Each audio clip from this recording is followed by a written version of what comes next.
po sa kanila. Wala na pong politiko na nagagamit dito.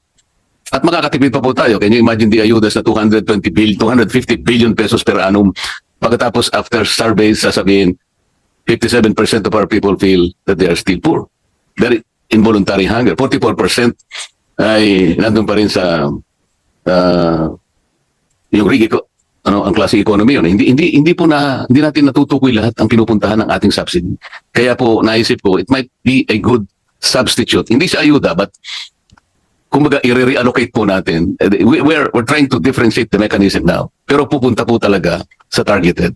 Yung 50 po kilowatt hours, palagay ko po ay hindi niya ma-appreciate. Mahirap siya talaga, ngunit wala pong kapupuntahan sa kanya yun. Pero yung 200 kilowatt hours, kinwenta po naming mabuti, it would benefit at least 5.5 million poor families.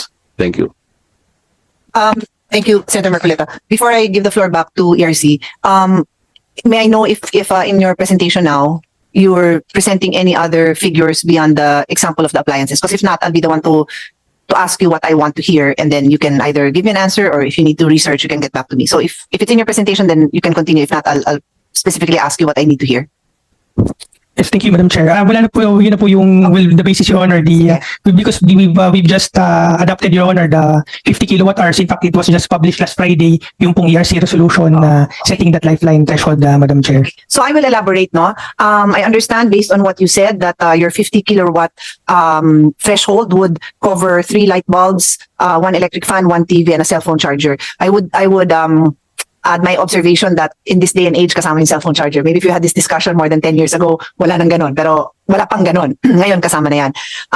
This is what I need you to include in your calculation of what is the minimum threshold needed by a poor family. When we say poor family, I let you make that distinction on what is considered a poor family. But if we're also trying to alleviate this family out of poverty, and I've had multiple discussions with DSWD as I handle the budget of DSWD, then that is really the goal of all this ayuda, of all these AICs, of the livelihood intervention. The goal is to not just to help them survive and be alive the next day. The goal is to get them out of poverty. The goal is to help them be productive in their work life, for at least the parents, the breadwinners in that family, so that they can provide for a safe and healthy environment for their family. So what are those requirements now? And I will give you a few based on my own understanding as a mother, and that is very important because yung mga nanay ang hindi lang ilaw ng tahanan, literally speaking. Pag hindi gumana si nanay, walang ilaw ang tahanan, okay? So I will speak from my experience and then from some research.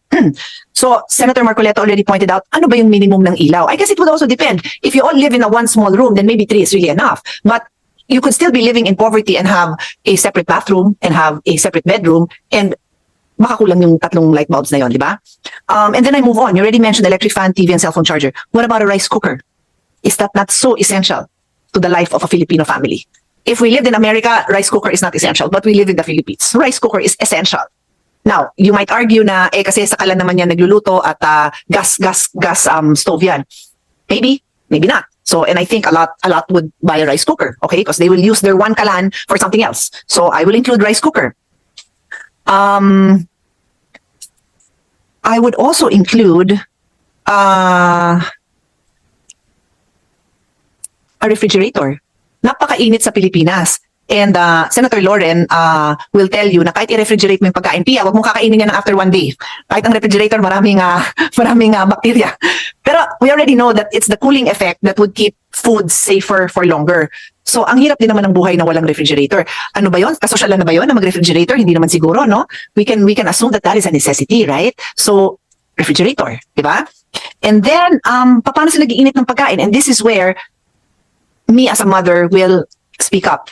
In many households all over the world, women contribute to the income of the family, but they are primarily the homemakers. So which means magluluto, maglalaba, mag-aalaga ng bata, tuturo ng homework, tapos on top of that, meron pa siyang negosyo sa labas ng bahay. So when you make the life of a woman easier, and that is where all these household technologies came up, that allows the woman to be more productive in the workforce.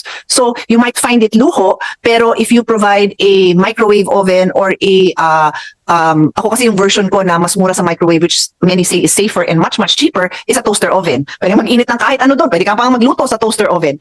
So para sa akin, if you want to alleviate this family from poverty, then you have to help the mother do her household chores rapidly. The ate, the mother, sometimes it's the ate dahil yung nanay either nasa labas na, nagtatrabaho, nagbe-breastfeed, nanganganak, whatever. So, these are, if you ask women's group, we will consider these things essential. Now, I will not even include, dahil sa Philippine homes, di naman siya basic eh. Yung vacuum cleaner, wala na yan, walis ting-ting. Di ba? Okay na tayo dyan, hindi na natin hinahanap yan. Pero yung refrigerator, medyo standard yan. Tapos yung something to help them with the cooking chores, especially the rice cooker. And then, I will even go further to say, and I ask all of you to bear with me in my statement now,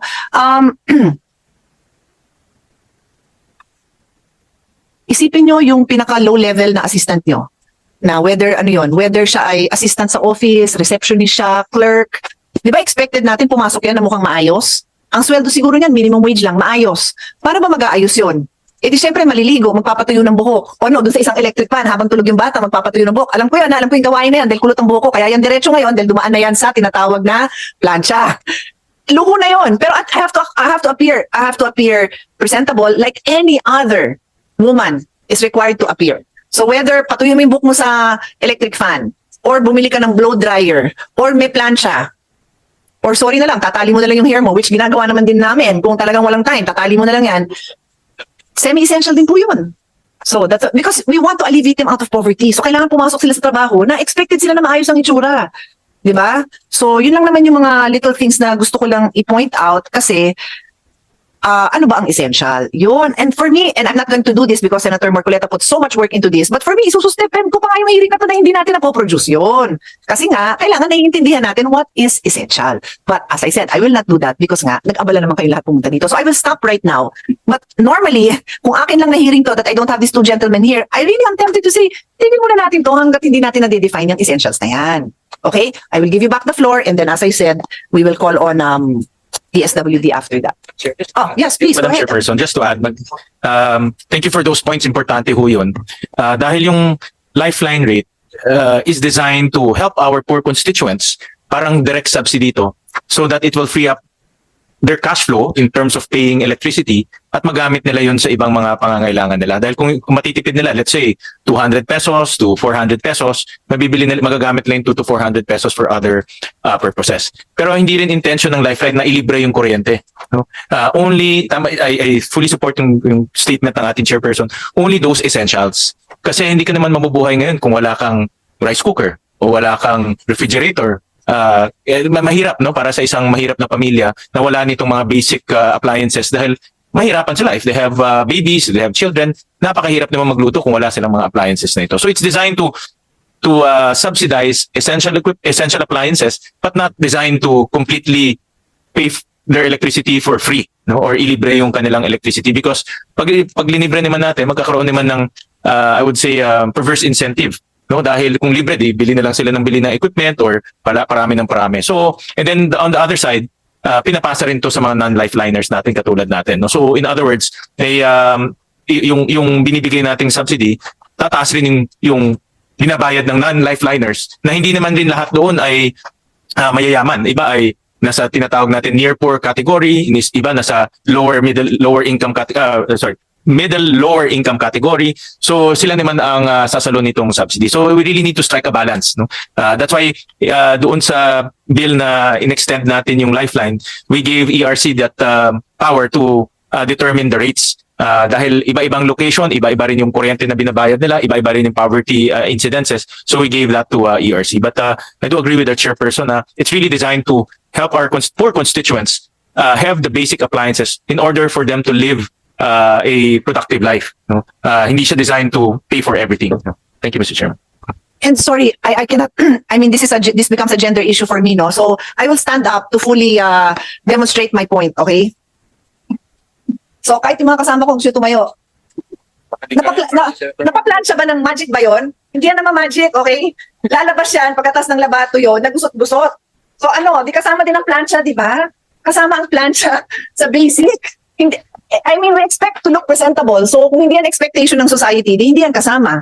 Oh, and then again, I cannot overemphasize the clarification that Senator Gatchalian made.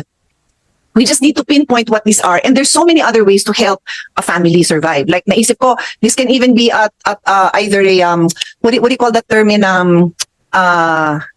you can be, your minimum wage, a minimum wage earner will not be taxed, income tax, and there is up to 90,000 in untaxable benefits, di ba? What do you call that? Ano yun eh, yung mga ano yan eh, but there's a term, de minimis. So, kung yung de minimis na yon, okay, includes the purchase of a 3,000 peso washing machine so that this mother of 5 kids doesn't have to spend 10 hours of her week washing the clothes of her kids and instead can do that productive work and can sell, can bake cookies and sell them, can go out and sell in the market. I would make that a de minimis na makapagbili siya deductible in whatever way, because that directly will contribute to her being a productive person. I don't want to waste the time further, but that is basically a woman's unpaid work. But there's many ways to support it. I'm not saying isaksak nyo lahat to dito. Di ko naman sinasabi yun. But I just want you to be aware na ano itong mga basic na kailangan natin ma-identify. And if we say hanggang dito lang, okay, then we look towards the other members of society, whether it's the private employers, government as an employer. What benefits can you offer these families so that they can rise above the poverty level? Okay? So I rest my case. Gusto ko lang talagang masama yung plancha na yan. Thank you. Tama naman yun, Madam Chair. Sinabi na nga niya na kahit hindi gender issue, pero lilitaw na talaga eh. Kasi tingnan ninyo, lalo na tayong mga lalaki, nanliligaw pa lang tayo, pagkakuripot tayo, mabibigo tayo eh. Hindi ka dapat magkuripot eh. Bakit 50 naman kagad ang naisip? Kasi wala namang mawawala dito sa mga nagbibigay ng kuryente sa atin. It is not a burden to the generation companies, not a burden to the transmission lines, hindi burden sa mga electric cooperatives. Kukunin natin sa KAA, i-reallocate lang natin from the subsidies na hindi naman talaga pumupunta sa mga tao, idiretso na lang natin. Yun lang ang issue dito eh. Pag nadiretso mo, 2,500 pesos monthly na natitipid niya, magagamit niya sa ibang pangangailangan niya. Baka makabili pa nga siya ng plancha. Dati hindi niya mabili. Baka makabili siya ng ano nga, yung ipampainit ng, paano mo nga naman kakainin naman yung pagkain eh? Kahit na natira na nga yun eh. Hindi mo man lang mapainit. Ano po yun? Basic lang yun eh. We are parang approximating the minimum comfort sana ng kahit na mahirap siya. Meron lang siyang comfort eh. Yun lang eh. So from more than 200 billion subsidy na hindi naman po talaga napunta, tipid na tipid po nga sa siguro 100 billion lang ang magagasta natin. But ito po direkta pong napunta sa mga tao. Yun po yung issue, pinaka-issue. Kaya wag po nating titipirin. Alam po niyo, nagsimula tayo sa 20 kilowatt hours. Ladder-rise pa yun eh. Merong 21 to ganito yung babayaran. Yung 100% po pinag-uusapan, yung libreng-libre is 20 kilowatts. So yun po isang bumbilya lang yun. So, Engineer Ortega, meron tayong isang electric fan, 8 yung anak niya. Paano mo pa iikutin yung electric fan na yun para sa ganun matapunan ng konting hanging pampalamig yung 8 nakahiga na tao? Iba-ibang lugar po sila eh. Yung plancha po na napaka-importante. Imagine po rin yun. Yung pang-ayos ng buhok niya nga naman. Alam nga naman, isang electric fan na umiikot nga doon pa siya magkukuha ng para ayusin niya yung buhok. Yun lang po yung pinag-uusapan natin dito eh. So we are redirecting, reallocating the resources na binibigay naman natin traditionally. Pero sabi po ng mga tao, I still consider myself poor. Kasi yung comfort po na dapat sana reasonably mapunta sa akin, hindi naman po napupunta eh. Hindi naman po ako nabibigyan ng AKAP, ng AX, ng tupad. Paminsan-minsan lamang po yun eh. Ito po, diretso po eh. At saka natatarget po natin. That's the basic point. Thank you, ma'am. So let's go now. ERC, you can finish your presentation. Go ahead. So Your Honor, thank you very much for that, Your Honor. And again, we do recognize that when we did set the threshold, this in recognition as well of the current threshold nga po, yun nga pong nabanggit na 20 kilowatt hours na libre kanina, but then we've actually moved it to 50 kilowatt hours to already consider some appliances that could be included also doon sa aming na simulation. But yes, Your Honor, we do as well recognize na marami pa nga pong pwede pang mai-consider CRC na mga appliances na as you pointed out, Your Honor, to be able to alleviate yun pong ating mga marginalized end users. And Your Honor, but again, tama naman po na with those recognition and appliances to be considered, it would really move into more than 100 kilowatt hours. Mas saswak po siya doon sa kanina pong ipinopropose na 135 up to 200 kilowatt hours, Your Honor. So, but Your Honor, we'll just, if you may allow, Your Honor, we'll just submit our recalculation on that to be able to provide more substantial details and information para po yung calculation mas exact po and to be able to match po yung pong tinitingnan po natin ng mga appliances and corresponding kilowatt hours, Madam Chair. Okay, let's go on. DSWD, Director Gemma Gabuya, Pantawid Pamilya Filipino Program, the 4Ps National Program Manager, and Miss Marie Grace Ponce, Division Chief of Program Advocacy Group. Thank You you, have Madam the floor. Chair. Thank Yeah, you. thank you, Madam Chair, and Your Honors. Good afternoon, everyone. So, the DSWD supports the noble intent of this measure, and this will really ameliorate the living condition of our marginalized and poor sectors, particularly the Pantawid Pamilyang Filipino Program. So, this will always strengthen the current implementation of the life subsidy program, which we have been implemented since 2022 in collaboration with ERC and the DOA. We have a very intensive education campaign in terms of registration. However, there are really a lot of challenges when we encounter by our beneficiaries. I hope this measure will really respond to the challenges they have been faced, such as the consumption threshold, the geographic distance, the documentary requirements, and the absence of servicing electric utilities, especially in the geographically isolated areas. So the DSWD is ready to implement, particularly Section 1, in terms of the data sharing agreement with our ERC and DOA to ensure na makaka-access po, magiging primary beneficiaries yung ating mga Pantawid Pamilyang Pilipino Program. Thank you po, Madam Chair.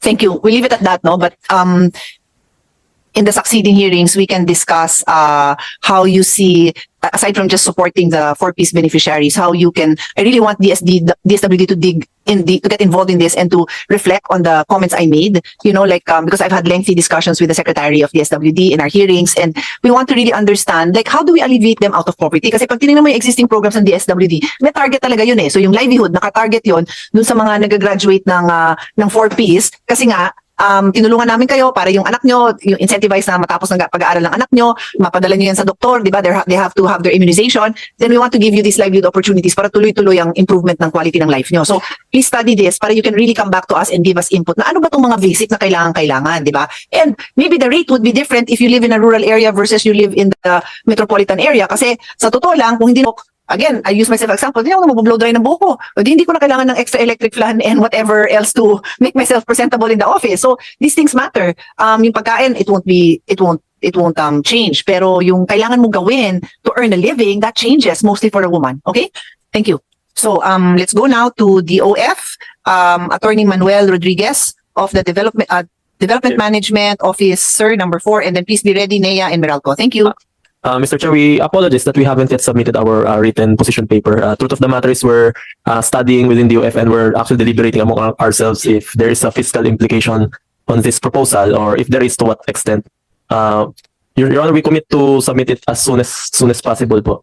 And we want to participate if there will be a technical working group so that Siguro we can invite you to a small group meeting para before you make your official position. Siyempre gusto natin na open-minded kayo dun sa bill natin na nape-presenta, no? So siguro yung konting discussion natin, pwede mo nang i-share yan sa secretary para alam niya kung ano yung concern namin collectively, and cognizant din tayo naman sa balancing act na kailangan natin gawin.